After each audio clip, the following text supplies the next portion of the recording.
მოგესალმებით მეგობრებო. დღეს ჩვენ ვისაუბრებთ კაცობრიობის ისტორიაში არსებულ ერთ-ერთ უმნიშვნელოვანეს მოვლენაზე, საეკლესიო რეფორმაციაზე. პასტორ ზალ ყველასთვის ცნობილია საეკლესიო რეფორმაციის შესახებ, რომლის კვალი ძლიერად დაეტყო ევროპულ ქვეყნებს. ისტორიკოსთა ნაწილი თვლის, რომ ეს იყო მორწმუნე საზოგადოების მძლავრი მოძრაობა, რომელმაც ეკლესია დააბრუნა მოციქულეობრივ სწავლების ფესვებთან. თეოლოგთა ნაწილი კი თვლის, რომ ეს იყო განხეთქილება ეკლესიაში. საინტერესოა, უნდა ველოდოთ თუ არა რეფორმაციის ტალღას საქართველოში. ამ კითხვაზე პასუხის გასაცემად მოკლე ისტორიული მიმოხილვა გვჭირდება. შუა საუკუნეებში ადამიანებს არ ჰქონდათ წვდომა ბიბლიაზე, არ იცოდნენ იესო ქრისტეს მოძღვრების ჭეშმარიტება და ეკლესიაში მყოფი მაღალი იერარქებისათვის ადვილი იყო უმეცრებაში მყოფი მრევლის საკუთარი არაღვთიური მიზნებისათვის გამოყენება. მას შემდეგ, რაც ევროპაში დაიწყო ბიბლიის ბეჭდვა და გაიხსნა უნივერსიტეტები, მრავალმა განათლებულმა მღვდელმა აღმოაჩინა, რომ არსებული რელიგიური სისტემა საფუძვლებშივე არ შეესაბამებოდა იესო ქრისტეს მოძღვრებას. ამასთან ერთად, წმინდა წერილების შუქზე უფრო ნათელი ხდებოდა მღვდელმთავართა ცხოვრების წესის შეუსაბამობა მოციქულთა დროინდელ ღმერთის მსახურებასთან. შესაბამისად, ეკლესიის წიაღში გამოჩნდნენ სასულიერო პირები, რომლებიც პროტესტს გამოთქვამდნენ რელიგიური ინსტიტუციის შიგნით არსებულ ზნეობრივ, სამოძღვრებო თუ სულიერ გადაცდომებზე. გაბატონებული რელიგიური ელიტა ასეთ ადამიანებს უწოდებდა პროტესტანტებს, ხოლო ეს ადამიანები თავის თავს ეკლესიის რეფორმატორებს ეძახდნენ. განათლებული სასულიერო პირთა და თეოლოგთა ნაწილი მივიდა დასკვნამდე, რომ მეოთხე საუკუნეში ბიზანტიის იმპერატორის ძალისხმევით ჩამოყალიბებული რელიგიური ინსტიტუცია, სახელად ქრისტიანული ეკლესია, იყო ბერძნული წარმართობისა და იუდაური რელიგიის ნაზავი, რომელიც მკვეთრად განსხვავდებოდა იესო ქრისტეს მოძღვრებისაგან.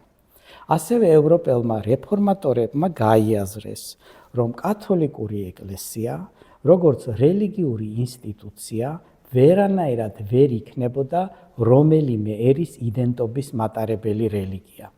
მაგალითად, ქართველები მართლმადიდებლურ ეკლესიას თვლიან ქართველი ერის იდენტობის სიმბოლოდ, მაშინ როცა რუსი თვლის, რომ მართლმადიდებლობა სწორედ მისი ერის იდენტობის სიმბოლოა, ამასვე თვლის ბერძნები და ასე შემდეგ.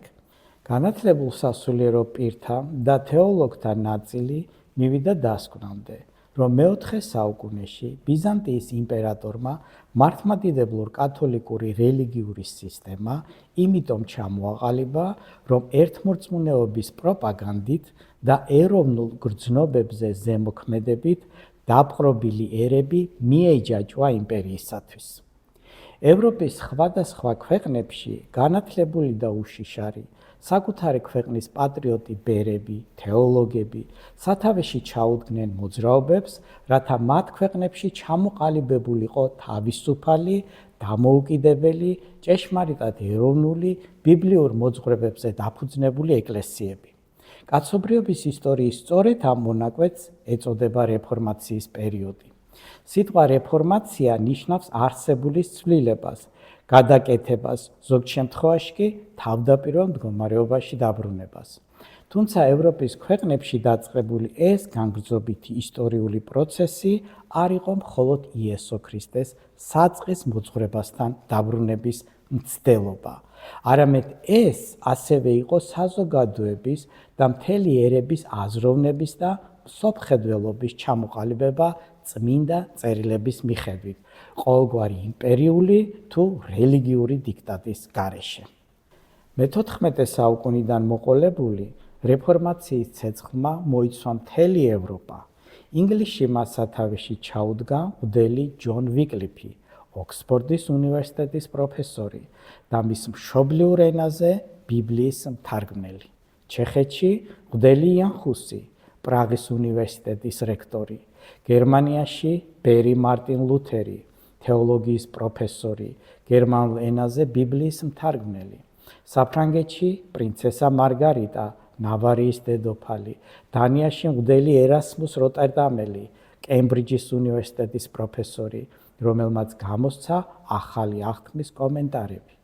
იტალიაში ბერი სავანაროლა, შვეიცარიაში მღვდელი უილრიხ ცვინგლი, პოლონეთში იან ლასკი, ბიბლიის პოლონურ ენაზე მთარგმნელი, შოტლანდიაში მღვდელი ჯონ ნოქსი და ეს სია საკმაოდ გრძელი შეიძლება იყოს. საუკუნეების განმავლობაში იმპერიის რეჟიმის ერთგული ადგილობრივი სასულიერო ელიტა მათ სიკვდილით სჯიდა, აწამებდა, ცეცხლზე წვავდა, ახრჩობდა ღმერთის ტრადიციის თუ ერის სიწმინდის სახელით. საუკუნეების შემდეგ კი ამ ადამიანებს ეროვნულ გმირებად შერაცხავენ და ძეგლებს დაუდგამენ თავიანთ სამშობლოში. მიუხედავად უსასტიკესი რეპრესიებისა, რეფორმაციის ცეცხლმა სულიერი ძილისაგან გამოაღვიძა ევროპული ერები, მათი მთავრები და საზოგადოება. იმპერიის რელიგიური ჰეგემონიის ჯაჭვი ერთი მეორეს მიყოლებით წყდებოდა ევროპის ქვეყნებში და სახელმწიფოები ირჩევდნენ ჩამოეყალიბებინათ ეროვნული, ბიბლიურ რწმენაზე დაფუძნებული ეკლესიები. ასე შეიქმნა გერმანიაში ლუთერული, ინგლისში ანგლიკანური, შოტლანდიაში პრესვიტერიანული, ამერიკაში ეპისკოპალური ეკლესიები და ასე შემდეგ.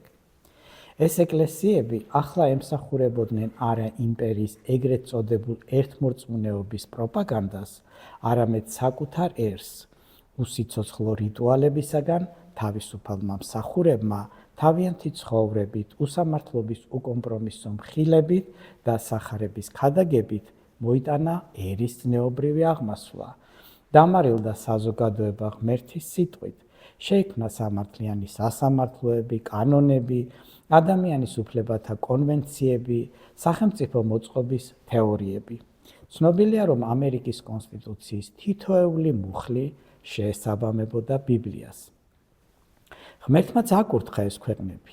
აქვე უნდა აღვნიშნოთ, რომ ყველა ჟამს საჭიროა ღმერთის კურთხევების შენარჩუნება და ეს გამოწვევა დღესაც ნამდვილად აქვს თანამედროვე საზოგადოებას. თავშეწირულ და უკომპრომისო ადამიანთა ძალისხმევა ყველა თაობაში აუცილებელია.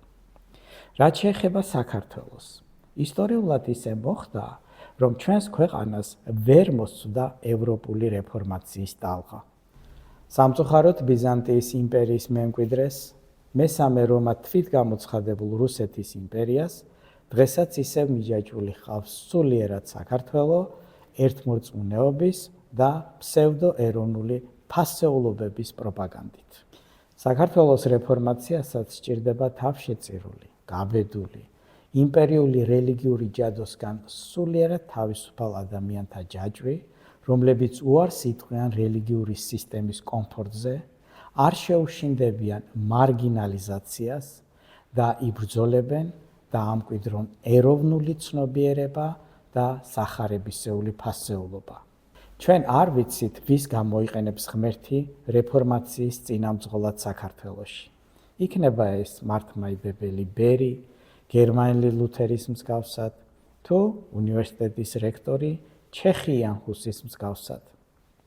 იქნებ სულიერად თვალახელილი მომავალი პარლამენტის თავმჯდომარე ჩაუდგეს რეფორმაციას სათავეში ნავარიის დედოფლის მსგავსად. ვიცი მხოლოდ ის, რომ ეს პროცესი გარდაუვალია, რადგან დაწერილია, რომ იესო ქრისტეს ისევ გამოჩენამდე ყველას, მათ შორის საქართველოსაც ეკადაგება ღმერთის შეუზავებელი სიტყვა და უფალი გადასწევს ყველას სასანთლეს, ვინც ხელს შეუშლის ამ პროცესს.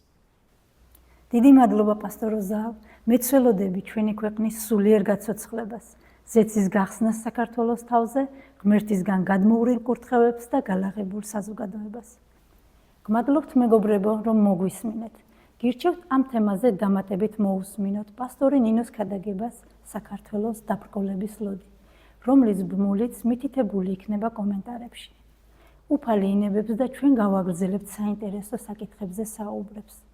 არ დაგავიწყდეთ, მოიწონეთ ევანგელისტური ეკლესიის ოფიციალური Facebook გვერდი. ასევე გამოიწეროთ ჩვენი YouTube არხი და ეწვიოთ ჩვენს ვებგვერდს. ახლა კი გემშვიდობებით, კურთხეულ დღეს გისურვებთ.